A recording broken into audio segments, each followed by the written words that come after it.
বিসমিল্লাহির রহমানির রহিম। দয়াময় পরম দয়ালু আল্লাহর নাম। আলাইকুম ওয়া রাহমাতুল্লাহ।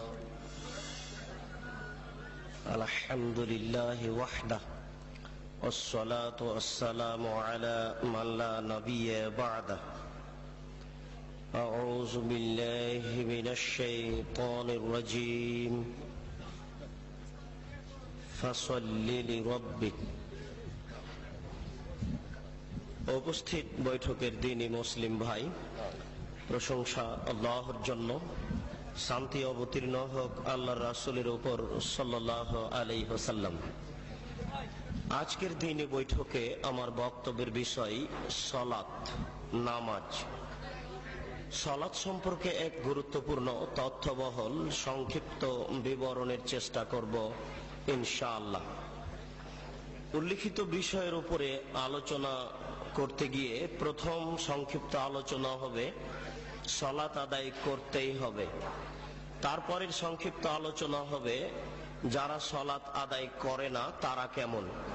তারপরের সংক্ষিপ্ত বিবরণ হবে যারা সালাত আদায় করে কিন্তু রাসূলের পদ্ধতিতে করে না তারা কেমন। তারপরের সংক্ষিপ্ত বিবরণ হবে কিভাবে সালাত আদায় করতে হবে।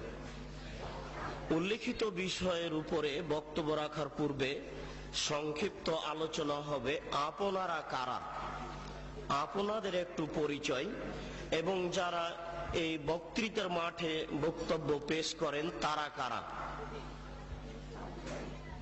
আপনাদের পরিচয়ে মহান আল্লাহ বলেন ওয়াকালু সামি'না ওয়া আতা'না। শ্রোতা হচ্ছে ওরাই যারা শোনে ও মানে। শুনে মানতে হয়, এটা নীতি। এই জন্যই হক কথা শুনতে হয়। আল্লাহ তাআলা আপনাদের ব্যাপারে বলেন ফাসআলু আহলা যিকরি ইন কুনতুম লা তা'লামুন বিল বায়িনাতি ওয়াজ জুবুর। হে দুনিয়ার অজানা মানুষ, তোমরা জানা মানুষের নিকটে জানো প্রমাণ সহকারে। আপনাদের এখানে আল্লাহ তাআলা দুইটি খুব গুরুত্বপূর্ণ কথা বলেছেন। তার একটি কথা হচ্ছে যাকে দাওয়াত দিয়েছেন তাকে জানা হতে হবে। প্রয়োজনে 5 জন 7 জনকে জিজ্ঞাসা করতে হবে অমুক ব্যক্তিকে আমরা বক্তব্য শোনার জন্য দাওয়াত দিতে চাচ্ছি, তিনি জানা কিনা। কেননা আল্লাহ তাআলা আপনাদেরকে বলছেন যে জানা মানুষের নিকটে জানতে হবে। দ্বিতীয় যেটা আল্লাহ আপনাদের বলেছেন সেটা হচ্ছে প্রমাণ সহকারে জানতে হবে। প্রমাণ ছাড়া ধর্মের কোনো কথা শোনাও যাবে না, মানাও যাবে না। বড় হুজুর বললেও হবে না, পীর সাহেব বললেও হবে না, বুজুর্গানে দিন বললেও হবে না। কিসের বুজুর্গানে দিন? স্বয়ং ওমর রাদিয়াল্লাহু তাআলা আনহু যদি কোনো কথা বলেন, কথার পিছনে যদি কোনো প্রমাণ না থাকে তাহলে তা গ্রহণীয় হবে না। কিসের বুজুর্গানে দিন? স্বয়ং ওমর রাদিয়াল্লাহু তাআলা আনহু যদি কোনো কথা বলেন, কথার পিছনে যদি কোনো প্রমাণ না থাকে তাহলে তা গ্রহণীয় হবে না। উমর মানে বিরাট মানুষ, উমর মানে খুব বড় মানুষ, উমর এত বড় মানুষ, উমর এত বড় মানুষ, উমর এত বড় মানুষ। আল্লাহর নবী বলছেন যে উমর আনতা তাসলুক ফি তারিকিন লা ইয়াসলুকু শাইতান ফি তারিকিকা। উমর তুমি যে রাস্তা দিয়ে হাঁটো ওই রাস্তা দিয়ে শয়তান হাঁটে না। বুখারী শরীফের হাদিস। আল্লাহর নবী বলছেন উমর তুমি যে রাস্তা দিয়ে হাঁটো ওই রাস্তা দিয়ে শয়তান হাঁটে না। বুখারী শরীফের হাদিস। এত বড় মানুষ যদি ধর্মের কোনো কথা বলে আর যদি প্রমাণ না থাকে তাহলে তা গ্রহণীয় হবে না। আপনাদের সাথে সংক্ষিপ্ত কথা শেষ করলাম। বিনীত অনুরোধ, পিছনে যারা দাঁড়িয়ে আছেন গল্প করছেন তারা একটু দয়া করে গল্প বন্ধ করুন। যে যেখানে আছেন দয়া করে আপোষে কথা বলা বন্ধ করুন। আমি আপনাদের জীবনের জন্য অত্যন্ত গুরুত্বপূর্ণ তথ্যবহল সংক্ষিপ্ত বিবরণের চেষ্টা করছি ইনশাআল্লাহ। আমি ব্যক্তিগত কোনো কথা বা মানুষের কোনো কথা বলার চেষ্টা করব না ইনশাআল্লাহ। এবার সংক্ষিপ্ত আমাদের কথা, যারা এদেশের মাঠে বক্তব্য রাখছেন তাদের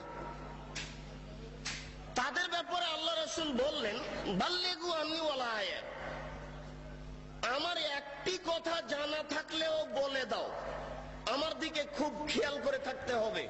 এটা হলো প্রথম বাক্য। তিনি বললেন যে আমার একটি কথা জানা থাকলে তা বলে দাও।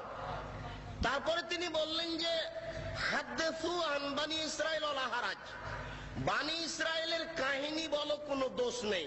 এ হলো দ্বিতীয় বাক্য।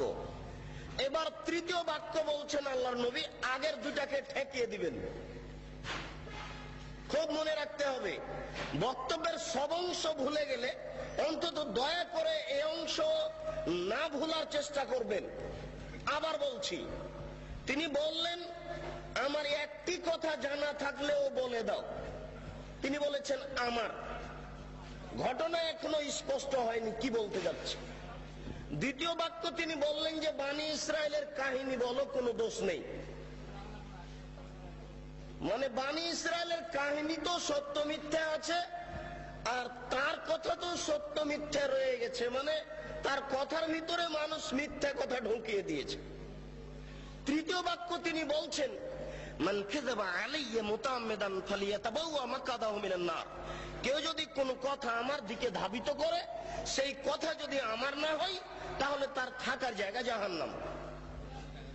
হুজুরের অবস্থা বলা হচ্ছে, কিন্তু যিনি জুব্বা পরে টুপি মাথায় দিয়ে আলখাল্লা পরে রাস্তায় হাঁটছেন, যাকে দেখলেই ভালো লাগে, হাতে তসবিহ আছে, একজন লোক জেনা করলে সরাসরি জাহান্নামে যাবে, এ কথা আল্লাহর নবী বলেননি।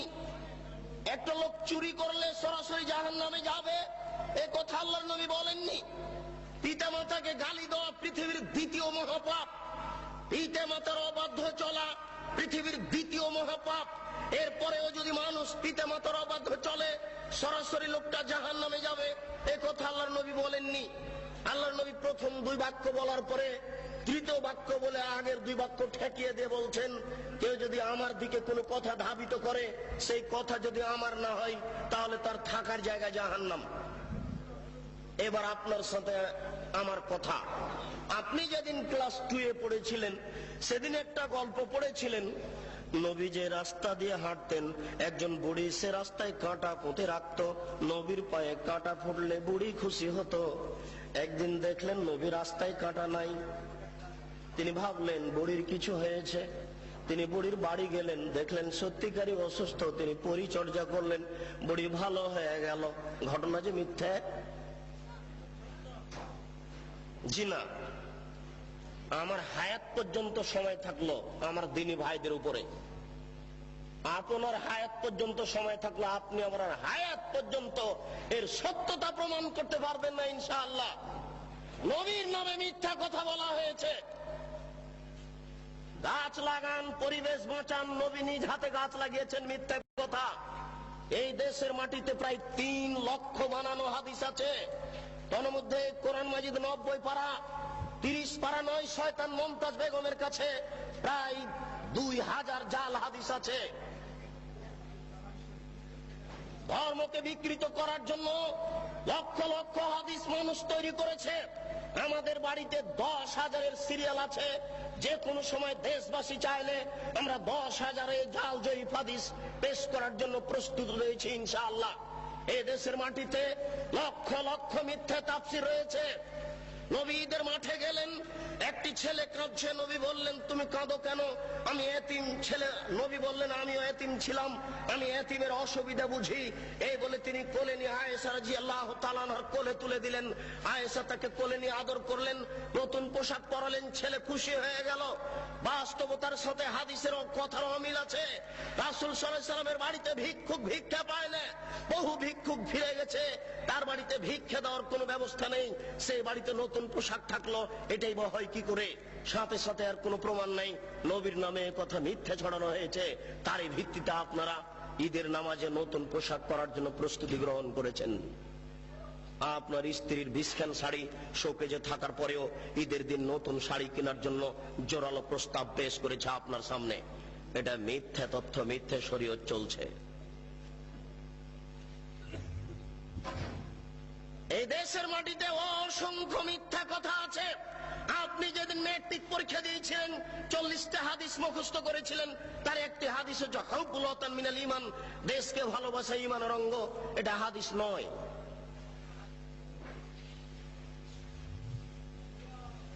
আমি যেটা বলতে চাচ্ছিলাম সেটা হচ্ছে এই, আল্লাহর নবী আগের দুটো বাক্য ঠেকালেন, পরের বাক্য বলে তিনি বললেন বাল্লিগু আন্নী ওয়ালা আয়া, আমার একটি কথা জানা থাকলে বলে দাও। কথা বলার আগে চূড়ান্ত হতে হবে কথা আমার কিনা। তারপরে তিনি বললেন বনী ইসরায়েলের কাহিনী বলো, কোনো দোষ নেই। বনী ইসরায়েলের কাহিনীও সঠিক কিনা এটা চূড়ান্ত হতে হবে। এই দেশের মাটিতে অসংখ্য বনী ইসরায়েলের কাহিনী পেশ করা হয়েছে। আইয়ুব আলাইহিস সালামের স্ত্রী রাহমা মাথার চুল কেটে দিয়েছিলেন, ধরা পড়েছিলেন, ইতিহাস মিথ্যে। আইয়ুব আলাইহিস সালামের শরীরে পোকা হয়েছিল, এই তাফসীর মিথ্যে। বনী ইসরায়েলের কাহিনী চলবে না। অসংখ্য মিথ্যা তাফসীর রয়েছে। ইব্রাহিম আলাইহিস সালাম 3 দিন 300 উট জবে করেছিলেন, এই তাফসীর মিথ্যে। ইব্রাহিম আলাইহিস সালাম ছেলেকে কুরবানি করার সময় চোখে কাপড় বেঁধেছিলেন, এই তাফসীর মিথ্যে। ইউসুফ আলাইহিস সালামের সাথে জুলাইখার বিবাহ হয়েছিল, এই তাফসীর মিথ্যে। দাউদ আলাইহিস সালাম জনৈক মহিলার প্রেমে পড়েছিলেন, এই তাফসীর মিথ্যে। হারুত মারুত দুইজন ফেরেশতা জোহরা নামক মেয়ের প্রেমে পড়েছিল, এই তাফসীর মিথ্যে। এই দেশের মাটিতে লক্ষ লক্ষ মিথ্যা তাফসীর আছে। এই দেশের তাফসীর মাহফিল বন্ধ করুন। দাখিল পাস শিক্ষক আপনাদের সামনে এসে একেবারে প্রধান মুফাসসির হয়ে মিথ্যা তাফসীর করে যাচ্ছে। এই তাফসীর মাহফিল বন্ধ করুন। পেশাজীবী বক্তাদের বক্তব্য বন্ধ করুন। সিজনাল বক্তব্য বন্ধ করুন। শরীয়ত বাঁচানোর চেষ্টা করুন। 12 মাস বক্তব্য চলবে, বর্ষার সিজনেও চলবে। এটাই শরিয়ত। কোরআন এবং সহিহ হাদিস ভিত্তিক আলেম ওলামা এই দেশের মাটিতে দিন প্রচার করবে, এটাই শরীয়ত। শীতকালীন মৌসুমকালীন এদেশের বক্তা পেশাজীবী হিসেবে তার জীবিকা নির্বাহের উদ্দেশ্যে আপনাদের সামনে মিথ্যা কথা বলে সকালে টাকা নিয়ে বিদায় হবে, আপনারা তাদেরকে সম্মান সহকারে বিদায় করবেন। এটা আপনাদের দিনের অপমান করা হচ্ছে। বিচারের কাঠ গড়াতে যেদিন জবাব দিতে হবে সেদিন বুঝতে পারবেন শরীয়ত মিথ্যা কাকে বলে। আপনি একজন তার সহযোগী। আল্লাহ রাসূল আমাদেরকে বললেন এই 3টি বাক্য। পরের একটি বাক্য আল্লাহ রাসূল আমাদের লক্ষ্য করে বলেন কাফা বিল মারই কাযিবান ওয়া ইউহাদ্দিসু বিকুল্লি মা সামিআ। একজন মাওলানার মিথ্যুক হওয়ার জন্য এতটুকুই যথেষ্ট, শরীয়তের কোনো কথা তদন্ত না করে বলবে। একজন মাওলানা সাহেবের মিথ্যুক হওয়ার জন্য এতটুকুই যথেষ্ট, একটা শরীয়তের কোনো কথা তদন্ত না করেই বলবে। একজন মাওলানা সাহেবের মিথ্যুক হওয়ার জন্য এতটুকুই যথেষ্ট, শরীয়তের কোনো কথা তদন্ত না করেই বলবে। জনৈক মাওলানা সাহেব বলছেন আল্লাহর নবী কোনো বাচ্চার মাথায় হাত দিলে সেই বাচ্চার মাথা থেকে আতরের সেন্ট ছড়িয়ে পড়তো, মিথ্যা কথা।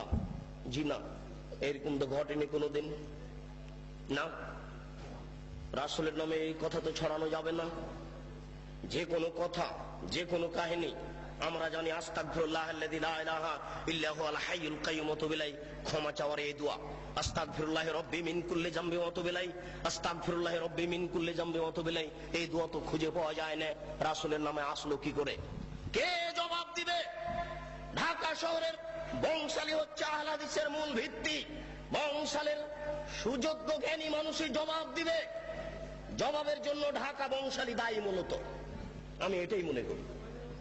এখানে আহলে হাদিসের মাদ্রাসা আগে স্থান পেয়েছে। বংশালের মানুষেরাই ঢাকা শহরে আগে থেকে ভিত্তি স্থাপন করেছে। আমরা গ্রাম প্রত্যন্তল থেকে একেবারে পল্লী এলাকা থেকে বংশালে যখন পৌঁছি তখনই মনে করি আহলে হাদিস অধ্যুষিত এলাকায় পৌঁছেছি। এটা আমাদের গৌরবের বিষয়। বংশালের বড় বড় সুবিজ্ঞ মানুষ এর জবাব দিবে।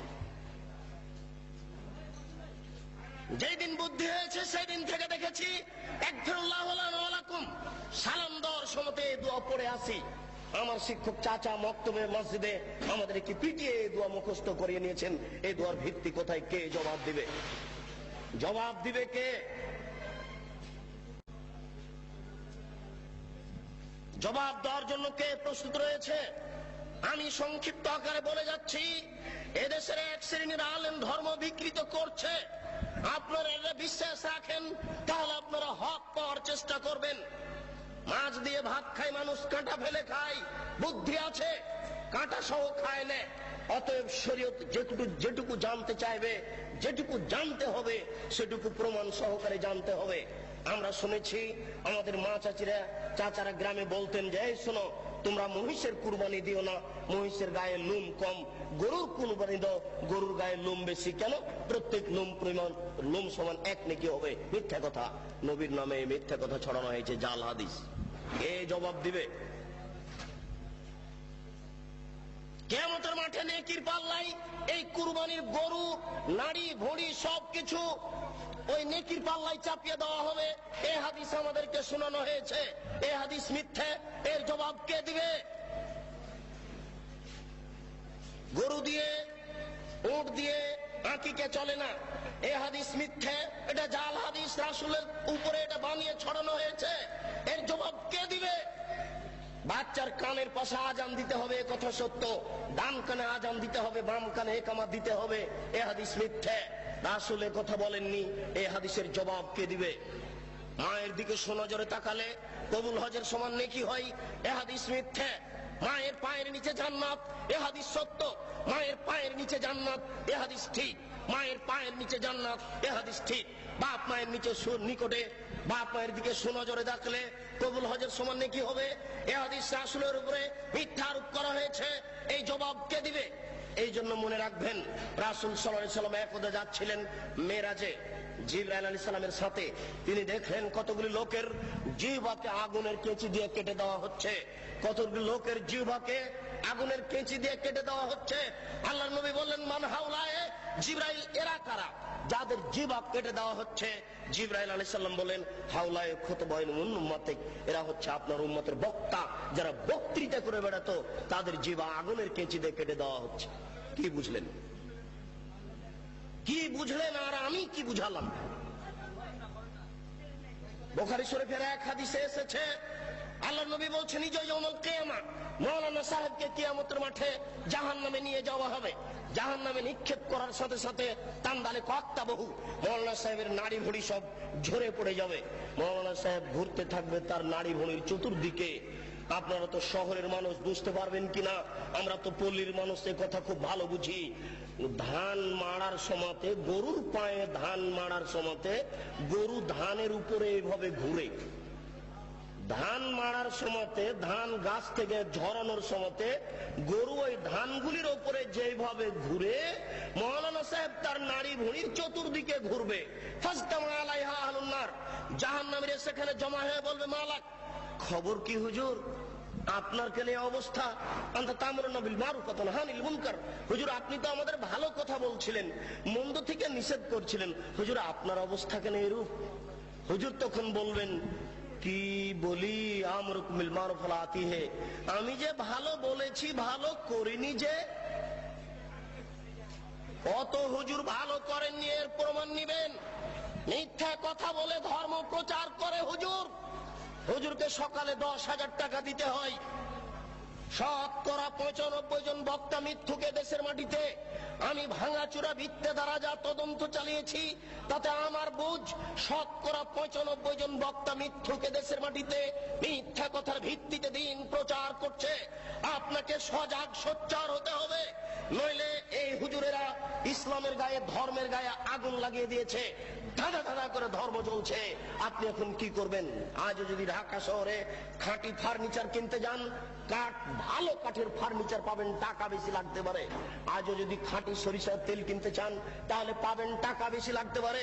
কিন্তু খাঁটি ধর্ম যদি পেতে চান, তাহলে সহজ নয়, খুব জটিল। জিজ্ঞাসা করলে বলবে বড় হুজুর বলেছেন, পীর সাহেব বলেছেন, বুজুর্গানে দিন বলেছেন, এই বলেই চলবে। বুজুর্গানে দিনের দোহাই দিয়ে ধর্ম চলে না। মাওলানা সাহেবকে যখন বলা হচ্ছে, আপনার কেন এই অবস্থা, তখন মাওলানা সাহেব বলছেন, কি করি, আমি যে ভালো বলেছি ভালো করিনি যে। হুজুরের বাড়ি দেখেন না, হুজুরের বউয়ের কি অবস্থা, হুজুরের পায়জামাটা টাকনুর নিচে আছে, এটা দেখা যায় না। হুজুরের চাকরিটা অবৈধ পয়সাতে আছে, এটা দেখা যায় না। হুজুর সকালবেলাতে টাকা কম হলে রাগ করছে, এটা বোঝা যায় না। शरीयत की पागल नहीं, शरीयत के हवाई लड्डू, दोनों हाथ में लड्डू है, जो चाहे उसको खा ले, जो चाहे उसको छोड़ दे। এই শরীয়ত কি হাওয়াই লড্ডু নাকি হাকা বাঁকা লাড়ু নাকি শরীয়ত? ইচ্ছা মতো খাবে। আপনাদের সাথে ও আমাদের সাথে সংক্ষিপ্ত কথা শেষ করলাম। কোনদিন যদি সময় সাপেক্ষে বলতে পারি তাহলে আপনাদের সামনে বিস্তারিত কথা বলবো। প্রথমে বলা হয়েছে সময় অতীব কম। মহান আল্লাহ বলেন,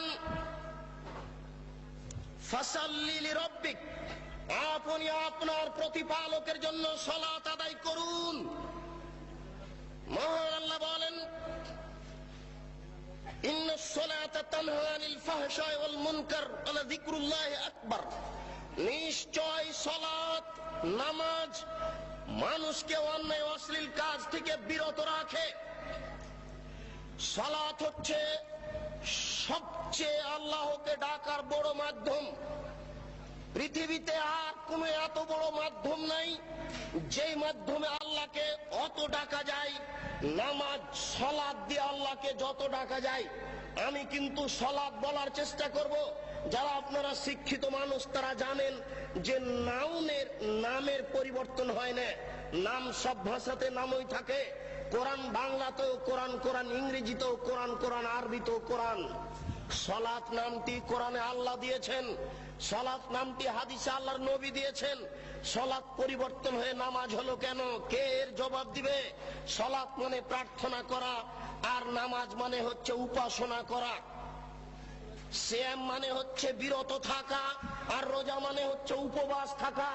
সিয়াম নামটা নবী দিয়েছেন, সিয়াম নামটা আল্লাহ দিয়েছেন। সিয়াম হচ্ছে নাউন, কেন পরিবর্তন হলো এর জবাব কে দিবে? হিন্দু উপবাস থাকে, রোজা সবাই থাকতে পারে, সিয়াম সবাই থাকতে পারে না। সূর্য ওঠার পূর্ব থেকে ফজরের আজান থেকে নিয়ে সূর্য ডুবা পর্যন্ত খাওয়া পান করা যাবতীয় অপছন্দ কথা ও কর্ম থেকে বিরত থাকার নাম হচ্ছে সিয়াম। মাথায় কাপড় না দিয়ে একটা মহিলা রোজা থাকতে পারে, সিয়াম থাকতে পারে না। যাবতীয় অপছন্দ কথা ও কর্ম থেকে বিরত থাকার নাম হচ্ছে সিয়াম। একজন মহিলা ছোট ব্লাউজ পরে রোজা থাকতে পারে, সিয়াম থাকতে পারে না। একজন ব্যবসায়ী মিথ্যা কথা বলে ব্যবসা করে রোজা থাকতে পারে, সিয়াম থাকতে পারে না। সিয়াম মানে হচ্ছে বিরত থাকা, আর রোজা মানে হচ্ছে উপবাস থাকা। ঘুম থেকে উঠে সকালে দাড়ি চাঁচার পরে বাজারে যাবে, এই ছেলে রোজা থাকতে পারে, সিয়াম থাকতে পারে না। অসম্ভব হতে পারে না। শরীয়ত এরকম নয়। শরীয়ত কারো ব্যক্তিগত ইচ্ছে চলে না, সে তার নিজের গতিতে চলে। রোজা থাকা সহজ হতে পারে, সিয়াম থাকা সহজ নয়। কে এর নাম দিলে ঈদ মুবারক, এর নাম হচ্ছে ঈদুল ফিত্র, ঈদুল আজহা। কি করে হয়ে গেল ঈদ মুবারক? ঈদ মুবারক মানে কি? কে নাম দিল? কে জবাব দিবে? অতএব আল্লাহকে ডাকার সবচেয়ে বড় মাধ্যম হচ্ছে সালাত। সালাতের মাধ্যম দিয়ে আল্লাহকে বেশি ডাকা যায়। মহান আল্লাহ বলেন, হাফিজু আলাস সালাওয়াত ওয়াস সালাতিল উস্তা। তোমরা 5 ওয়াক্ত সালাতকে ঠিক মতো আদায় করো, বিশেষভাবে আসরের সালাতকে ঠিক মতো আদায় করো। নবী করিম সাল্লাল্লাহু আলাইহি সাল্লাম যখন মুআয ইবনে জাবালকে পাঠালেন ইয়ামান দেশে, তখন তিনি বললেন, মুআয মনে রাখো, ইন্নাকা তাতি আহলা কিতাবিন, তুমি যাচ্ছ ইহুদি খ্রিস্টানদের নিকটে দ্বীন প্রচার করতে। ফাদহুম ইলা শাহাদাতি লা ইলাহা ইল্লাল্লাহ, সর্বপ্রথম তুমি মানুষকে বলো আল্লাহ ব্যতীত কোনো মাবুদ নেই, মুহাম্মদ আল্লাহর রাসূল। মানুষকে সাক্ষী দিতে হবে আল্লাহ ব্যতীত কোনো মাবুদ নাই। সংক্ষিপ্ত সময়ের কারণে আপনার কাছে আমি কিছু বলে যেতে পারছি না। আমি সাক্ষ্য দিচ্ছি আল্লাহ ব্যতীত কোনো মাবুদ নাই। এ কথা বাংলাদেশের লোকেরা বুঝে না, সৌদি আরবের লোকেরা বুঝেছিল। সৌদি আরবের লোকের মাবুদ ছিল 360 জন। সৌদি আরবের লোকের নকল আল্লাহ ছিল 360 জন। মুহাম্মদ সাল্লাল্লাহু আলাইহি সাল্লাম বলেছিলেন, না 360 জন মাবুদ চলবে না, একজন উপরে আছে তাকে মানতে হবে।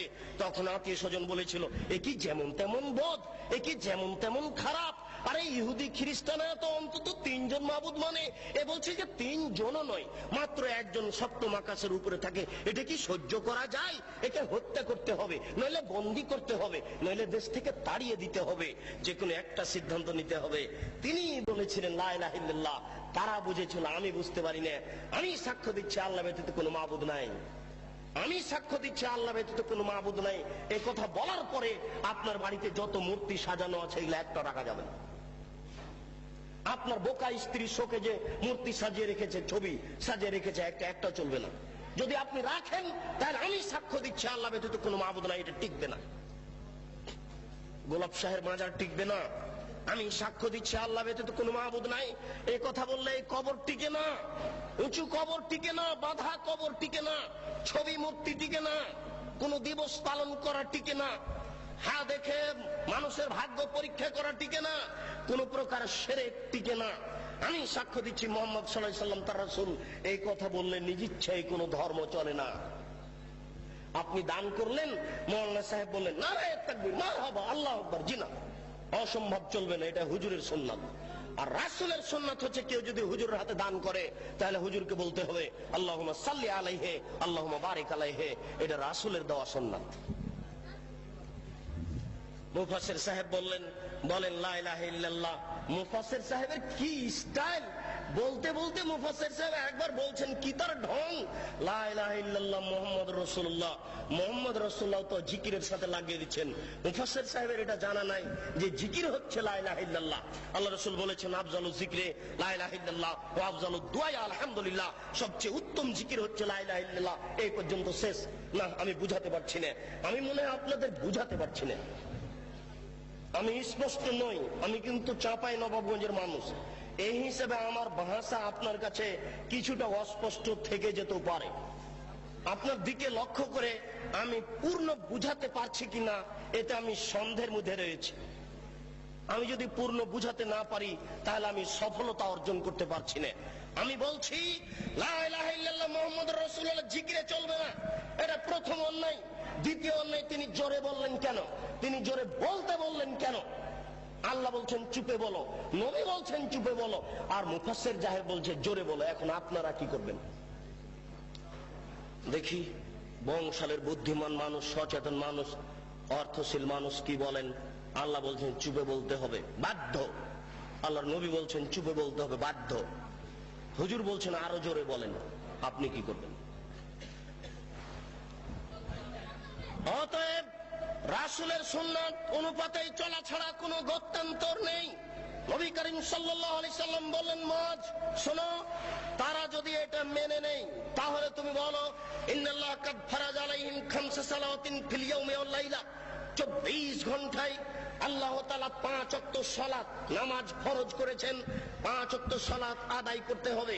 সংক্ষিপ্ত বিবরণে বুঝলাম আল্লাহ তাআলা সালাত ফরজ করেছেন, নবী সালাত ফরজ করেছেন, সালাত আদায় করতেই হবে। ওযু করে নামাজ পড়তে হয়, পানি পাওয়া যায় না, বিনা ওযুতেই সালাত আদায় করতে হবে। পানিও নাই, মাটিও নাই, বিনা ওযুতে বিনা তায়াম্মুমে সালাত আদায় করতে হবে। পরিষ্কার কাপড় পরে সালাত আদায় করতে হয়। পরিষ্কার কাপড় নেই, যেই কাপড়ে পেশাব পায়খানা লেগে আছে, যে প্যান্টে পেশাব লেগে আছে, আর কোনো পরিষ্কার কাপড় নেই, এই পেশাবওয়ালা কাপড়েই সালাত আদায় করতে হবে।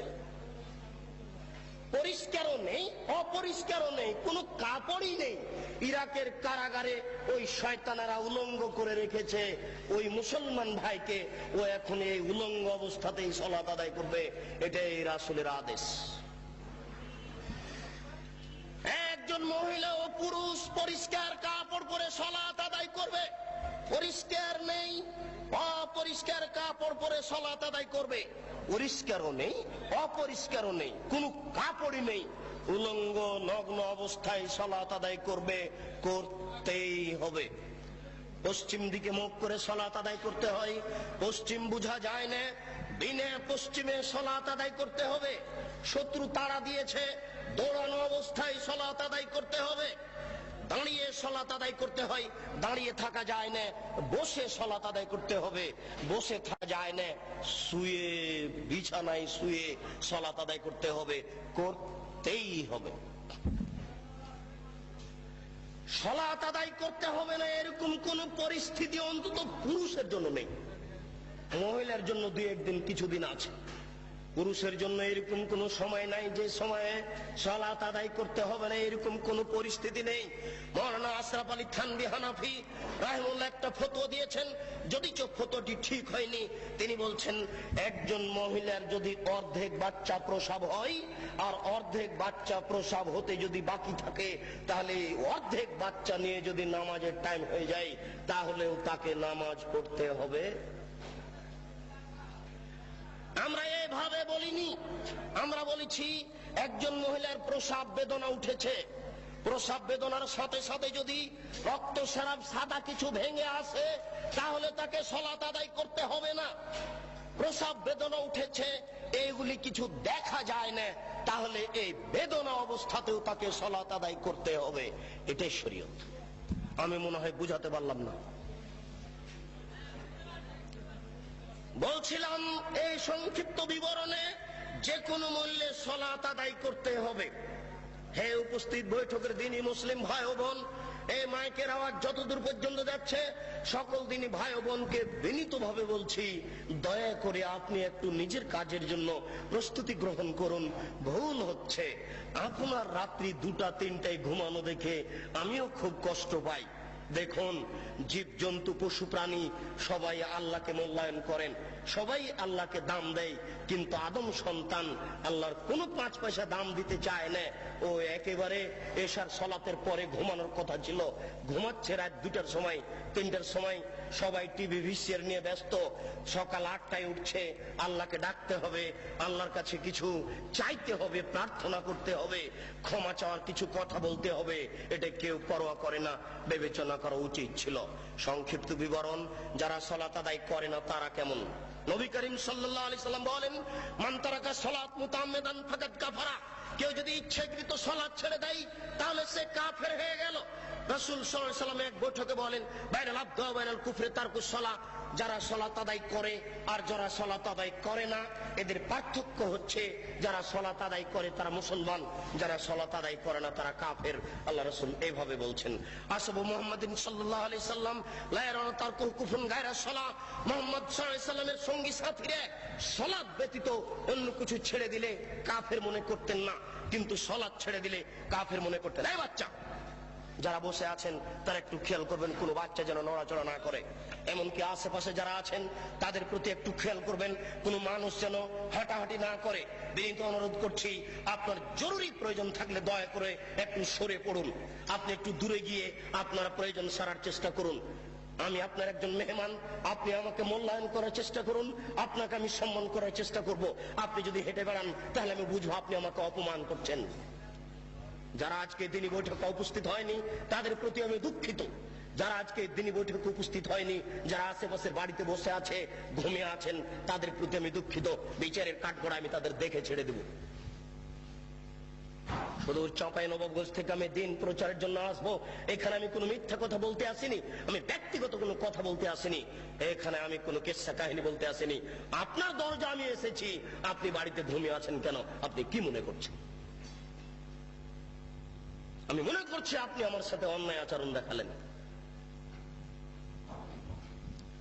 বলছিলাম, হে আমার দিনী ভাই, রাসূল সাল্লাল্লাহু আলাইহি সাল্লাম বলেন, উমিরতু আন উকাতিলান নাস হাত্তা ইয়াকুলু লা ইলাহা ইল্লাল্লাহ ওয়া ইউকিমুস সালাহ ওয়া ইউতুজ যাকাত। আমাকে বলা হয়েছে মানুষের বিরুদ্ধে আমি যুদ্ধ চালিয়ে যাব যতক্ষণ পর্যন্ত লা ইলাহা ইল্লাল্লাহ না বলবে এবং যতক্ষণ পর্যন্ত সালাত আদায় না করবে। যারা সালাত আদায় করে না তাদের বিরুদ্ধে আমি যুদ্ধ চালিয়ে যাব, মারবো না হয় মরবো। যারা সালাত আদায় করে না, নারী হোক পুরুষ হোক, তাদের বিরুদ্ধে আমি যুদ্ধ চালিয়ে যাব, মারবো না হয় মরবো। রাসূল সাল্লাল্লাহু আলাইহি সাল্লাম বলেন, যারা সালাত আদায় করলো আসামু মিন্নি দিমাহুম ওয়া মালাহুম, যারা সালাত আদায় করলো তারা তাদের রক্তকে, তারা তাদের অর্থকে নিরাপদে করে নিল। এই বাক্যের অর্থ আপনি কি বুঝলেন? যারা সালাত আদায় করে না তাদের অর্থ লুটে নেওয়া যায়, যারা সালাত আদায় করে না তাদের রক্ত বৈধ। আল্লাহ রাসূল বলছেন, যারা সালাত আদায় করলো তারা তাদের অর্থকে, তারা তাদের সম্পদকে, রক্তকে নিরাপদে করে নিল। তাই তো সেই কালে ইমাম আহমদ ইবনে হাম্বল বলেছেন, যারা সালাত আদায় করে না তাদের কুরবানি করতে হবে। ইমাম আবু হানিফা রাহিমাহুল্লাহ বলেছেন, যারা সালাত আদায় করে না তাদের জেলখানায় বন্দী করতে হবে। আরবি বিদ্বানগণ বলেছেন, বর্তমান আরবি বিদ্বান বলছেন, যারা সালাত আদায় করে না, স্ত্রী করে স্বামী করে না, বিবাহ থাকবে না, বিচ্ছিন্ন হয়ে যাবে, বলাই লাগবে না, এমনিতে বিবাহ কেটে গেছে। স্বামী সালাত আদায় করে, স্ত্রী করে না। বর্তমান আরবি বিদ্বানেরা এসব হাদিস শেষ করে বলছেন যে একজন সালাত আদায় করে, একজন করে না, এতে বিবাহ থাকবে না, বিবাহ বিচ্ছিন্ন হয়ে যাবে, বিবাহ কেটে যাবে, তালাক দেওয়া লাগবে না, কাজীর কাছে যাওয়া লাগবে না, এমনিতেই শেষ। আমরা আপনাদের সতর্ক করার জন্য বলছি, হ্যাঁ আমার উপস্থিত বৈঠকের দিনই ভাই, যারা সালাত আদায় করে না তারা মহাপাপী, যারা সালাত আদায় করে না তারা বড় পাপী। সালাত আদায় করেননি অতীতে, আপনি আজ থেকে তওবা করে ক্ষমা চেয়ে আল্লাহর দরবারে বলুন, প্রতিপালক তোমার সাথে জড়িত পাপ সহজেই ক্ষমা হয়, অতএব তোমার দরবারে অনুতপ্ত সহকারে ক্ষমা চেয়ে বলছি, আর কোনদিন সালাত আদায় সালাত ছাড়বো না। অতীতের কারণে তুমি আমাকে ক্ষমা করো, ভবিষ্যতে তুমি আমাকে সঠিকভাবে সালাত আদায় করার তৌফিক দান করো, আল্লাহুম্মা আমিন। সালাত যেহেতু আল্লাহর সাথে সম্পৃক্ত পাপ, সহজেই ক্ষমা হবে বলে আশা করা যায়। গীবাত আল্লাহর সাথে জড়িত পাপ নয়, মানুষের সাথে জড়িত পাপ। বড় ছেলেকে এই বাড়িতে লিখে দেওয়া হয়েছে, আর ছেলে মেয়েকে লিখে দেওয়া হয়নি, এটা হচ্ছে মানুষের সাথে জড়িত পাপ। এইগুলো তোবা করে ক্ষমা হয় না। আমি বংশালের একজন কসাইখানাতে গোস্ত আমি বিক্রি করি, প্রত্যেক ডাঁড়িতে 100 করে গোস্ত কম দিই, এটা তোবা করে ক্ষমা হবে না। যত মানুষকে গোস্ত কম দেওয়া হয়েছে, সমস্ত মানুষকে গোস্ত ফেরত দিতে হবে, সবার কাছে ক্ষমা চেয়ে নিতে হবে, অন্যথায় এই পাপ ক্ষমা হবে না। এটা খুব জটিল ও কঠিন। মানুষের সাথে জড়িত পাপ উপরে ক্ষমা হয় না, মানুষের সাথে জড়িত পাপ উপরে ক্ষমা হয় না। আপনি আমার বদনাম করেছেন, গীবাত করেছেন, হজ করতে গিয়ে বলছেন কাবা ঘরের গিলাফ ধরে, আল্লাহ আমি উমুকের বদনাম করেছি, দয়া করে আমাকে ক্ষমা করে দাও। আজীবন ক্ষমা চেয়ে আল্লাহ ক্ষমা করবেন না, এরকম পাপ তিনি ক্ষমা করবেন না ঘোষণা করে দিয়েছেন। বলছিলাম সালাত আদায় করিনি, যে আল্লাহর সাথে জড়িত পাপ। আমার আজকে 50 বছর বয়স। আল্লাহর নবী বলেছেন সালাতের জন্য কোনো সময় নাই, ফরজ সালাতের জন্য কোনো সময় নেই। আমি প্রতিদিন সালাত আদায় করি। আজকে রাত্রে 2টায় ঘুমিয়েছি, ঘুম থেকে উঠে দেখছি যে সকাল 9টা বেজে গেছে। আমরা কিন্তু ছোট থেকে শুনেছি যে ফজরের সালাত যদি ছুটে যায় তাহলে পরের দিন ফজরের টাইমে পড়তে হবে, আর মধ্যখানে পড়া যাবে না। আল্লাহ নবী বলছেন জি না, যখনই স্মরণ হবে তখনই পড়ো, যখনই ঘুম ভাঙে তখনই পড়ো। যদি সকাল 9টায় ঘুম ভাঙে 9টায় ফরজ, ফজর 9টায়। যদি 7টায় ঘুম ভাঙে ফজর 7টায়। যদি সূর্য উঠার সময়তে ঘুম ভাঙে ফজর সূর্য উঠার সময়। আমি মনে হয় বুঝাতে পারছি না। ফরজ সালাতের কোনো সময় নেই। যখনই আপনি বুঝতে পেরেছেন যে আমার সালাত ছুটে গেছে, এটা তখনই আপনি পড়ুন, যখন সময় পেয়েছেন। যার জন্য আল্লাহ রাসূল বলছেন মুরু আওলাদাকুম বিসসালাত ওয়া মাবলু সাবঈ সিনিনা, তোমরা তোমাদের ছেলে মেয়েকে সালাত আদায় করতে বলো যখন তার বয়স 7 বছর। ওয়াজরিবুহুম আলাইহা ওয়া হুম আবনা 10 সিনিনা, পিটিয়ে সালাত আদায় করাও যখন তার বয়স 10 বছর। 10 মাস 10 দিন পেটে রাখতে পারলেই মা হওয়া যায় না, 2 বছর দুধ পান করালেই মা হওয়া যায় না, 5 বছর তেল কাজল দিয়ে মানুষ করলেই মা হওয়া যায় না, 14 বছর 20 বছর 25 বছর যাবত ছেলে মেয়ের পিছনে লক্ষ লক্ষ টাকা খরচ করলেই বাপ হওয়া যায় না। বাপের কাজ, মায়ের কাজ। 7 বছর বয়সেই ছেলেকে সালাত আদায়ের জন্য বলতে হবে, শিরক সম্পর্কে অবগত করতে হবে। বাড়িতে ঢুকলে সালাম দিয়ে বাড়িতে ঢুকতে হবে। কলিং বেলে যদি সালাম থাকে, কলিং বেলে আঙ্গুল দেওয়ার সময়তে বলতে হবে আসসালামু আলাইকুম। ছেলে মোবাইল বাড়িতে 8-10টা রিং হচ্ছে, টিপেই ছেলে বলছে হ্যালো। জি না, ও তো কুকুরকে ডাকা বুদ্ধি। হ্যালো কেন? আসসালামু আলাইকুম। এবার আপনার সাথে আমার একটু কথা, আপনি বলেন যে হ্যালোতে 1% হাফ কল্যাণ আছে, আর আমি বলছি যে আসসালামু আলাইকুমে 100% কল্যাণ আছে। আর আপনি বলেন যে 100-র 1-এর অর্ধেক আছে, হ্যালোতে অর্ধেক আছে। বলেন দেখি কল্যাণ। আমি বলছি যে আসসালামু আলাইকুমে 100% কল্যাণ আছে, আর আপনি এখন বলেন যে 100-1 অর্ধেক আছে আলোতে। তা আপনি এটা গ্রহণ করলেন কেন? আপনার ছেলে করে কেন? আপনার মেয়ে করে কেন? আপনি পিতা কিসের? বুঝাতে পারলাম না, দুঃখিত। আল্লাহ রাসূল বলছেন আর রাজুলু সাইয়্যিদ ওয়াল মারাতু সাইয়্যিদা। আপনি হচ্ছেন কর্তা, আপনি হচ্ছেন নেতা, আপনার স্ত্রী হচ্ছে কর্ত্রী, আপনার স্ত্রী হচ্ছে নেত্রী, বাড়িতে আপনার স্ত্রী হচ্ছে কর্ত্রী, আর আপনি হচ্ছেন কর্তা।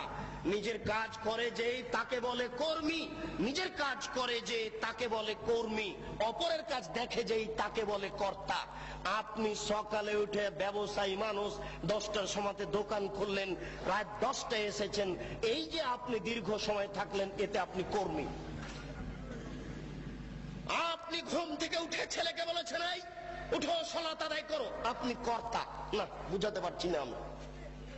আপনার স্ত্রী ঘুম থেকে উঠে থালা প্লেট পরিষ্কার করছে, এতে আপনার স্ত্রী কর্ত্রী। আপনার স্ত্রী ঘুমানোর সময়তে বলবে বৌমাকে, বেটিকে, এই শোনো, ডান কাতে শো, দোয়া পড়ে শো। ঘুমে যদি দেখো খারাপ স্বপ্ন, তাহলে কাত সাইড পরিবর্তন করো, ডান কাতে থাকলে বাম কাতে হও, চিত হয়ে থাকলে ডান বামে হও, বাম দিকে হালকা থুথু নিক্ষেপ করো। ঘুম থেকে উঠে যদি দেখো কুকুর চিৎকার করছে, নাউজুবিল্লাহ বলো, গাধা চিৎকার করছে, নাউজুবিল্লাহ বলো। যদি দেখো মোরগ ডাকছে, তাহলে বলো আল্লাহুম্মা ইন্নী আসআলুকা মিন ফাজলিক। আপনার স্ত্রী মা হিসেবে দায়িত্ব পালন করে না। আপনার স্ত্রী ভাতের পাতিল থেকে ভাত বের করতে জানে না। মনে করবেন আব্দুর রাজ্জাক সাহেব কষ্ট দিলেন, আমার স্ত্রী 50 বছর থেকে সংসার করে আসছে। জি না, আমি বলছি ঠিক। ভাতের পাতিলের মাঝামাঝিতে চামচ ডুবালে বরকত কমে যাবে, এক পাশে চামচ ডুবালে বরকত বেশি হবে। আপনার স্ত্রীকে জিজ্ঞাসা করে দেখুন কি করে। গামলাতে ভাত উঠিয়েছেন, চামচ যদি গামলার মাঝামাঝি ডুবিয়ে ভাত উঠান, তাহলে গামলার বরকত কমে যাবে। যদি এক পাশে ডুবান, তাহলে বরকত বেশি হয়ে যাবে। পাতিল ঢাকতে হবে। আপনার স্ত্রী বিসমিল্লাহ বলে জানালা বন্ধ করে না, বিসমিল্লাহ বলে তার বাচ্চাকে দুধ খাওয়ায় না। আপনার স্ত্রী বিসমিল্লাহ না বলে বাচ্চাকে যতদিন দুধ খাইয়েছে, ততদিন শয়তান দুধ খেয়েছে। বুঝাতে পারলাম না? আপনার স্ত্রী বিসমিল্লাহ ছাড়া আপনার বাচ্চাকে যতদিন দুধ খাইয়েছে, ততদিন এই দুধ শয়তানও খেয়েছে, নিশ্চিত খেয়েছে, অবধারিত খেয়েছে। নবী বলেছেন খেয়েছে, অতএব খেয়েছে। নবী বলেছেন যেই খাদ্যের উপরে বিসমিল্লাহ বলা হয় না, সেই খাদ্য শয়তান খায়। অতএব আপনার স্ত্রী বাচ্চাকে দুধ খাওয়াতেও জানে না। দুঃখিত। আপনার পরিবার কিভাবে ঠিক হতে পারে, যার জন্য আপনার স্ত্রীকে কর্ত্রী হওয়ার জন্য বলছি, আর আপনাকে কর্তা হওয়ার জন্য বলছি, নইলে এই পরিবেশ রক্ষা করা যাবে না। বলছি সালাত ছেড়ে দেওয়া মহাপাপ। সালাত ছাড়লে মানুষ বড় পাপী হয়ে যায়। আপনারা সালাত আদায়ের চেষ্টা করুন। পরের সংক্ষিপ্ত বিবরণ, যারা সালাত আদায় করে কিন্তু রাসূলের পদ্ধতিতে করে না, এরা কেমন? প্রত্যেকটা কথা হিসাব করতে হবে। যারা সালাত আদায় করে কিন্তু রাসূলের পদ্ধতিতে করে না, এরা কেমন? মহান আল্লাহ বলেন ফাওয়াইলুল লিল মুসাল্লিন আল্লাযীনা হুম আন সালাতিহিম সাহুন। যারা ঠিক মতো সালাত আদায় করে না, করে কিন্তু রাসূলের পদ্ধতিতে করে না, ওদের থাকার জায়গা জাহান্নাম। ওদের থাকার জায়গা ওয়াইল নামক জাহান্নাম। সালাত আদায় করে কিন্তু রাসূলের পদ্ধতিতে করে না। একদিন আল্লাহ রাসূল বললেন সবচেয়ে বদ চোর সালাত চোর, সবচেয়ে বদ চোর নামাজ চোর। টাকা চোরও চোর, গরু চোরও চোর, কিন্তু আল্লাহ রাসূল বলছেন না যে ও সবচেয়ে খারাপ চোর, সবচেয়ে নিকৃষ্ট চোর, সবচেয়ে বদ চোর, সবচেয়ে খারাপ চোর হচ্ছে সালাত চোর। সাহাবীরা বললেন এ কি কথা আল্লাহ রাসূল, মানুষ কি সালাত চুরি করতে পারে? সালাত কি চুরি করা বস্তু? কি বলছেন আল্লাহর নবী, আমরা বুঝতে পারছি না। আল্লাহ রাসূল বললেন শোনো, মাল্লাম ইতুম রুকুহা ওয়া সুজুদাহা, যারা রুকু সিজদা ঠিক মতো আদায় করে না, এরাই হচ্ছে নামাজ চোর, এরাই হচ্ছে সবচেয়ে বদ চোর, এরাই হচ্ছে নিকৃষ্ট চোর। রুকু সিজদা ঠিক মতো আদায় না করলে সালাত হবে না। এক ব্যক্তি মসজিদে ঢুকে 2 রাকাত সালাত আদায় করলো। দেখেন পাশে এই কণ্ঠ আওয়াজটা আসলো কিসের? খুব খেয়াল করে থাকবেন আশেপাশে দুইজন দাঁড়িয়ে কোনো জায়গাতে যেন গল্প না করে। যে কোনো জায়গাতে দুইজন বসে গল্প করলে সে গল্প ভেঙে দেওয়ার চেষ্টা করুন। একজন মুসল্লি মসজিদে ঢুকে 2 রাকাত সালাত আদায় করে আল্লাহ রাসূলকে সালাম দিল। আল্লাহ রাসূল বললেন, সাল্লি ফাইন্নাকা লাম তুসাল্লি, এই তুমি সালাত আদায় করো, তুমি সালাত আদায় করনি। লোকটি আবার সালাত আদায় করলো, আল্লাহ রাসূলকে সালাম দিল।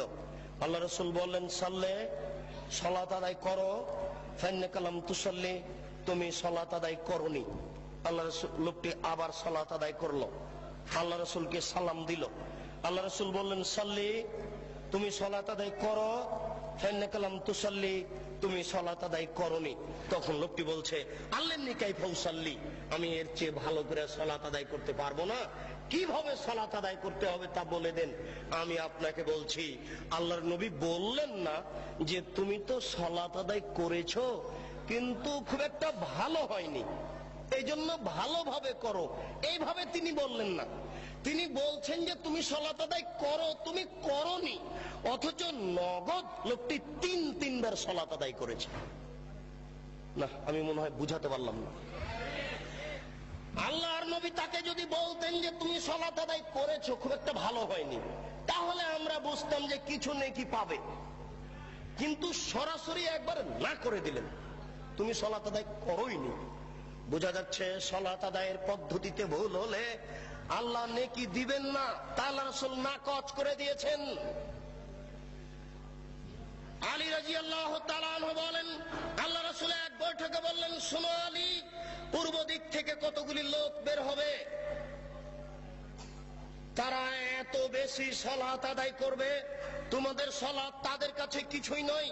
তুহকিরুনা সালাতাকুম মা সালাতিহিম, তোমরা তোমাদের সালাতকে তাদের সালাতের তুলনায় একেবারে কম মনে করবে। সিয়ামাকুম মা সিয়ামিহিম, তারা এত রোজা রাখে, এত সিয়াম পালন করে, তোমাদের সিয়াম, তোমাদের রোজা তাদের কাছে কিছুই নয়, তারা খুব বেশি বেশি সিয়াম পালন করে। আমালাকুম মা আমালিহিম, তোমরা তোমাদের তাসবিহ তাহলিল জিকির আজকার তাদের কাছে কিছুই নয়, তারা এত তাসবিহ তাহলিল করে, তাসবিহ দানা হাতে করেই থাকে, তাসবিহ দানায় তাসবিহ গুনলে নবীকে অপমান করা হবে। আঙ্গুলে তাসবিহ গণনা করতে হবে। প্রমাণে 4টি সহিহ হাদিস আছে, তার একটি সহিহ হাদিস হচ্ছে ডান হাতে তাসবিহ গণনা করতে হবে, তার একটি সহিহ হাদিস হচ্ছে আঙ্গুল বিচারের কাঠ গড়াতে কথা বলবে, আঙ্গুল বিচারের কাঠ গড়াতে বলবে, আল্লাহ আমার মাধ্যমে লোকটি তাসবিহ পাঠ করেছে, দয়া করে তুমি একে ক্ষমা করে দাও। তাসবিহ দানায় তাসবিহ গণনা করা রাসূলের সুন্নাত নয়। আল্লাহ রাসূল বলছেন, তারা এত তাসবিহ তাহলিল জিকির আজকার করবে, তোমাদের জিকির তাদের কাছে কিছুই নয়, তোমাদের সালাত, তোমাদের নামাজ, তোমাদের রোজা, তোমাদের জিকির আজকার তাদের কাছে কিছুই নয়। শোনো আলী, ইন্নামা তাজুদুনা ফাকতুলহুম, তোমরা যদি তাদের পাও তাহলে তাদের কুরবানি করো। ওয়াইনা মিন আজরাইল মান কাতালাহুম, যারা তাদের হত্যা করতে পারবে তারাই সবচেয়ে বেশি নেকি পাবে, যারা তাদের হত্যা করতে পারবে তারাই সবচেয়ে বেশি নেকি পাবে। নেন এবার এক শ্রেণীর নামাজিকে আল্লাহ রাসূল হত্যা করতে বললেন, এক শ্রেণীর রোজাদারকে আল্লাহ রাসূল হত্যা করতে বললেন, এক শ্রেণীর জিকির আজকারকারীকে আল্লাহ রাসূল হত্যা করতে বললেন। আমি এখন যদি আপনাকে বলি এই, তাহলে আপনি কষ্ট পাবেন। আপনি হাদিসটি বুখারী মুসলিমের নিজে পড়ে দেখুন, বিবেচনা করুন, চিন্তা ভাবনা করুন। ওই যুগ আর নেই যে যুগে আপনার সামনে আমি ধুলা ছিটিয়ে চলে গেলাম চোখের সামনে। এখন বুখারী বাংলায়, মুসলিম বাংলায়, আবু দাউদ, নাসাই, তিরমিজি সব বাংলায়। আপনিও কালকে সকালে এই হাদিসগুলি পড়ে দেখতে পারেন। আপনি যাচাই বাছাই করুন, আপনি বিবেকবান মানুষ, আপনার বিবেকের সামনে একটা অহেতুক কথা বলে চলে যাব, এটা হয় না। ওই সময় পার হয়ে গেছে, এখন নগদ বুঝার সময় এসেছে। আল্লাহ রাসূল বলছেন, আলী শোনো, তাদেরকে যদি তোমরা হত্যা করতে পারো, যে ব্যক্তি হত্যা করতে পারবে সেই সবচেয়ে বেশি নেকি পাবে। তাহলে বোঝা যাচ্ছে যে সব সালাত আল্লাহর দরবারে কবুল হবে না। কবুল হওয়া তো দূরের কথা, ওই ব্যক্তি হচ্ছে হত্যার যোগ্য। কেন? ওইভাবে সালাত আদায় করে রাসূলকে অপমান করেছে। যদিচ এদের একজন বড় মৌলানা আব্দুর রব খুলনা বলছেন, এই দল সে দল, এই দল টুঙ্গির দল। আমরা এই কথা বলতে চাচ্ছি না, তারা যাই হোক না কেন, যে ব্যক্তি হোক না কেন, আপনার সালাতটা ঠিক হচ্ছে কিনা আপনি এখন থেকে প্রস্তুতি গ্রহণ করুন, এটা আমার অনুরোধ। সংক্ষিপ্ত বিবরণে বলছিলাম, হে আমার উপস্থিত বৈঠকের দিনী মুসলিম ভাই ও বোন, রাসূলের পদ্ধতিতে সালাত আদায় না করলে ওই সালাত হবে না। এখানে একটা গুরুত্ব পেশ করতে গিয়ে আর একটি কথা বলছি। আসরের টাইমে আল্লাহ রাসূল এরকম গিলাস হাতে করে পানি পান করে নিয়ে বললেন, দেখো এটা রমজান মাস, আমি সিয়াম ছেড়ে দিলাম। আসরের সালাতের পরে আমি রোজা সিয়াম ছেড়ে দিলাম, তার মানে তোমরাও ছেড়ে দাও। কিছুক্ষণ পরে রাসূলের কাছে সংবাদ পৌঁছিল, এখনো কিছু লোক সিয়াম আছে। তাদের দাবি যারা পারে না তারা ছেড়ে দিবে। আমরা তো পারি, আমাদের কি অসুবিধা, আমরা কেন ছাড়বো? আল্লাহ রাসূল বললেন, উলাইকা হুমুল ওসাতো, উলাইকা হুমুল ওসাতো, উলাইকা হুমুল ওসাতো। যারা এখন রোজা আছে ওরা নাফরমান, যারা এখন রোজা আছে ওরা নাফরমান, যারা এখন রোজা আছে ওরা নাফরমান। কি বুঝলেন? হাদিস তো বুখারী মুসলিম। তার মানে রোজা আছে, সিয়াম আছে, কিন্তু রাসূলের পদ্ধতিতে হয়নি। মানে রাসূল বলেন এখন সিয়াম ছেড়ে দাও, এখন আর নেকির কাজ নেই, আমাকে মানতে হবে, এটা হলো নেকি, আমাকে মানতে হবে, এটা নেকি। বেশি ইবাদতের নাম নেকি নয়, আমার কথা মেনে চলতে হবে, এরই নাম নেকি। বুজুর্গানে দিনের দোহাই দিয়ে ধর্ম চলে না, রাসূল সাল্লাল্লাহু আলাইহি সাল্লামের কথা দিয়ে মাত্র ধর্ম চলে, অন্য মানুষের কথা দিয়ে চলে না। যেখানে যেটুকু পড়বেন, যেখানে যেটুকু করবেন, সেখানে সেটুকু প্রমাণ সহকারে করুন। ইমাম সাহেবকে বলেন, মাওলানা সাহেব আমি তো বাড়িতে ছিলাম না, আমার ছেলে হওয়া 7 দিন পার হয়ে গেছে, তো আজকে আকিকে কি করব? তো বলছেন 14 দিনে করেন, 21 দিনে করেন। আপনি খালি একটু বলেন যে ভাই একটু হাদিসটা লিখে বাংলা অনুবাদ করে হাদিসটা ঠিক কি বেঠিক দয়া করে লিখে দিবেন। আমরা তো জেনারেল শিক্ষিত মানুষ, অত কিছু বুঝি না, আপনাদেরকে আমরা মূল্যায়ন করতে চাই। 7 দিন পরে আসুন, দেখুন হুজুর খালি আনছান আনছান করে, হুজুর শুধু কেমন কেমন করে। হুজুরের কাছে লিখিত চেয়েছেন যে এদেশের ধর্মের ব্যাপারে ধার্মিক মিথ্যে ধার্মিককে যদি আপনি ঠেকাতে চান তাহলে লিখিত প্রমাণ চান, সহজে ঠেকানো যাবে, তাছাড়া সহজে ঠেকানো যাবে না। উপস্থিত বৈঠকের দিনই মুসলিম ভাই, মর্মে আরেকটি হাদিস না বললে আগাতে পারছি না। সেই হাদিসটি হচ্ছে এই 3 জন ব্যক্তির দল, 3 জনের এক দল রাসূলের স্ত্রীদের নিকটে আসলো, এসে বলল রাসূল কিভাবে ইবাদত করতেন আমাদেরকে বলো। ফালাম্মা উখবিরু বিহা, যখন রাসূলের ইবাদত পেশ করা হলো, তিনি এই এই ইবাদত করতেন, তখন তারা বলল, আইনা নাহনু মিনান নবী সাল্লাল্লাহু আলাইহি সাল্লাম কাদ গাফারাল্লাহু লাহু মা তাকাদ্দামা মিন যামবিহি ওয়া মা তাআখারা। আমরা কোথায়, রাসূল কোথায়? রাসূলের আগের পাপ, পরের পাপ, ছোট পাপ, বড় পাপ সব ক্ষমা করা হয়েছে, আমাদের তো আর ক্ষমা করা হয়নি। রাসূল অল্প ইবাদত করলেই চলে, আমাদের চলে না, আমাদের একটু বেশি করতে হবে, আমাদের এনা আমাদের বেশি করতে হবে। রাসূলের সমান ইবাদত করলে চলবে না। 3 জনের একজন বলল, আম্মা আনা উসাল্লি লাইলা আবাদ, আমি সারা রাত্রি সালাত আদায় করব, ঘুমাবো না। অপরজন বলল, আনা আসুমুন নাহার আলা উফতির আবাদ, আমি প্রতিদিন সিয়াম পালন করব, কোনদিন সিয়াম ছাড়বো না। অপরজন বলল, ফালা আতাজাওয়াজ, আমি বিবাহ করব না, বিবাহ করলে সাংসারিক ঝামেলা আসবে, ছেলে মেয়ে হবে, টাকা পয়সার সমস্যা লাগবে, ওই ঝামেলাই বাদ। এখানে কথার মধ্যে আর একটা কথা এসে ঢুকেছে, মনে কিছু নিয়েন না। ছেলে কম নিলে ইহকালে একটা লস, পরকালে একটা লস। আজকের যিনি সভাপতি ইনি জ্ঞানী গুণী মানুষ, এই জন্য আমার অন্তরটা খুব খুশি। আজকে আমাকে কথা বলতে খুব ভালো লাগছে, কেননা আমার কথাগুলি তার মুখস্থ আছে, তিনি একজন সুপণ্ডিত মানুষ। শুনুন, আল্লাহর নবী বলছেন সন্তান কম হলে 2টা লস, যত সন্তান বেশি হবে টাকা পয়সা বেশি হবে। আল্লাহ বলেছেন, নবীও বলেছেন, সন্তানাদি বেশি হলে টাকা পয়সা বেশি হবে, এটা আল্লাহর বিধান। সন্তান কম হলে টাকা কম হবে, ইহকালীন লস, পরকালীন লস। আল্লাহর নবী বলেছেন, কোন বাচ্চা ছেলে যদি মারা যায় তাহলে বিচারের কাঠগড়াতে বাপের এই কাপড় ধরে নিয়ে বলবে আল্লাহকে, আল্লাহ আমার বাপ মাকে জান্নাতে না দেওয়ার পূর্ব পর্যন্ত আমরা জান্নাতে যাব না। বাচ্চা বেঁকে বসবে। বুখারী মুসলিমের হাদিস, বাচ্চা বলবে আমার পিতা মাতাকে জান্নাতে দেন তারপরে। এখন আপনার ছেলে মেয়ে তো মাত্র দুইটা, কয়জন মরে কয়জন থাকে? আপনারা কিন্তু 8-10 ভাই বোন, সবাই যত এখানে আছেন সবাইকে যদি বলি আপনারা কয়জন, তো কেউ বলবেন 5, 7, 8, 10 এরকম। আর আপনার কয়টা? 2টে 3টে। তাহলে কয়জন মরে কয়জন থাকে? লস এখানে হচ্ছে।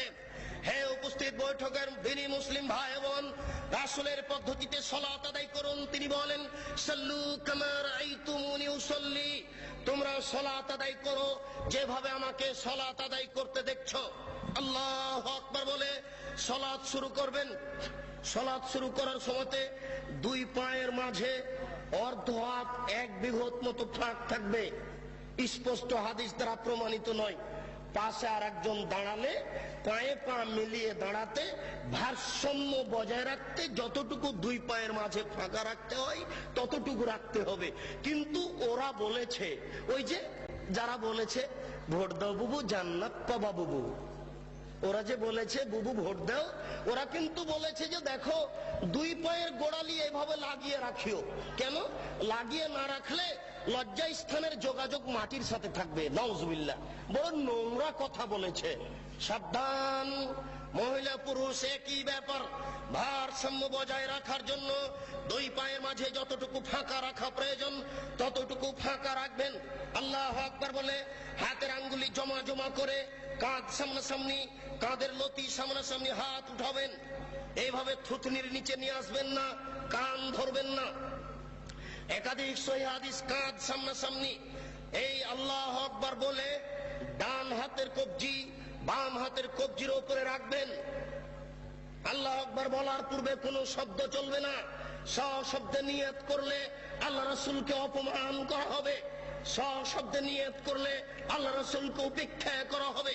আল্লাহ রাসূলকে উপেক্ষা করে কেউ আল্লাহকে সন্তুষ্ট করতে পারবে না, এটা ভুল পদ্ধতি। অতএব আল্লাহু আকবার বলার পূর্বে কোনো শব্দ মুখ দিয়ে উচ্চারণ হবে না। জায়নামাজে দাঁড়িয়ে আল্লাহু আকবার বলার পূর্বে কোনো শব্দ মুখ দিয়ে উচ্চারণ হবে না। ডান হাতের কবজি বাম হাতের কবজির উপরে দিতে পারেন, সহিহ হাদিস। আর একটু আগে বাড়িয়ে বাহুর উপরে বাহু দিতে পারেন, সহিহ হাদিস। বুকের উপরে রাখবেন, নাভির নিচে রাখার 3টি হাদিস আছে যা গ্রহণীয় নয়। অতএব বুকের উপরে রাখুন। আপনি বলুন, আল্লাহুম্মা বাঈদ বাইনি ওয়া বাইনা খাতায়ায়া কামা বা'আদতা বাইনাল মাশরিক ওয়াল মাগরিব। হে আল্লাহ, তুমি আমাকে আর আমার পাপকে অত দূরত্বে রাখো, পূর্ব এবং পশ্চিমকে তুমি যত দূরত্বে রেখেছো, পূর্ব এবং পশ্চিম যেমন লক্ষ লক্ষ মাইল দূরত্ব রয়েছে, তুমি আমাকে আর আমার পাপকে অত দূরত্বে রাখো। আল্লাহুম্মা নাক্কিনি মিনাল খাতায়া কামা ইউনাক্কা সাওবুল আবিজ মিনাদ দানাস। হে আল্লাহ, তুমি আমার পাপকে ধুয়ে পরিষ্কার করে দাও যেমন ভাবে সাদা কাপড়কে ময়লা থেকে ধুয়ে পরিষ্কার করা হয়। আল্লাহুম্মা গসিল খাতায়া বিল মাই ওয়াস সালজি ওয়াল বারাদ। হে আল্লাহ, তুমি আমার পাপকে ঠান্ডা স্বচ্ছ পরিষ্কার পানি দিয়ে ধুয়ে পরিষ্কার করে দাও। আউযু বিল্লাহি মিনাশ শাইতানির রাজিম। মারদুদ বিতাড়িত শয়তান থেকে পরিত্রাণ চাচ্ছি। বিসমিল্লাহির রহমানির রহিম। পরম দাতা দয়ালুর নামে আরম্ভ করছি। আলহামদুলিল্লাহি রাব্বিল আলামিন। বিশ্বজগতের প্রতিপালকের প্রশংসা। আর রহমানির রহিম, তিনি হচ্ছেন পরম দাতা দয়ালু। মালিক ইয়াউমিদ্দিন, তিনি হচ্ছেন বিচার দিনের মালিক। ইয়াকা না'বুদু, একমাত্র তোমার ইবাদত করছি। ওয়া ইয়াকা নাস্তাইন, একমাত্র তোমার নিকটে সাহায্য চাই। ইহদিনাস সিরাতাল মুস্তাকিম, তুমি আমাকে সোজা সঠিক পথ দেখাও। সিরাতাল্লাযিনা আন'আমতা আলাইহিম, ওই পথ তুমি দেখাও যে পথ সহজ সরল সঠিক। যাদের প্রতি তুমি দয়া করেছো, অনুগ্রহ করেছো, তাদের পথ তুমি দেখাও। গায়রিল মাগযুবি আলাইহিম ওয়ালাজ যালিন, যারা ভ্রান্ত, যাদের উপরে তুমি অসন্তুষ্ট হয়েছো, তাদের পথ তুমি দেখায়ো না। এরপরে বিসমিল্লাহির রহমানির রহিম, পরম দাতা দয়ালুর নামে আরম্ভ করছি।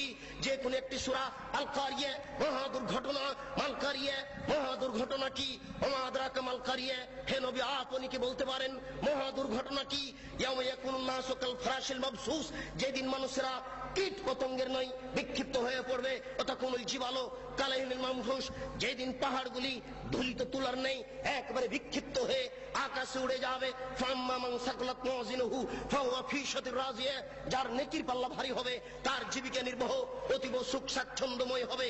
ওয়াম্মা মান খাফফাত মাওয়াজিনুহু ফাউম্মুহু হাবিয়া, যার নেকির পাল্লা হালকা হয়ে যাবে তার থাকার জায়গা হবে অতীব গভীর গহ্বর জাহান্নাম। ওমা আদরাকা মা হিয়া, হে নবী আপনি কি বলতে পারেন গভীর গহ্বর সেই জায়গাটি কি?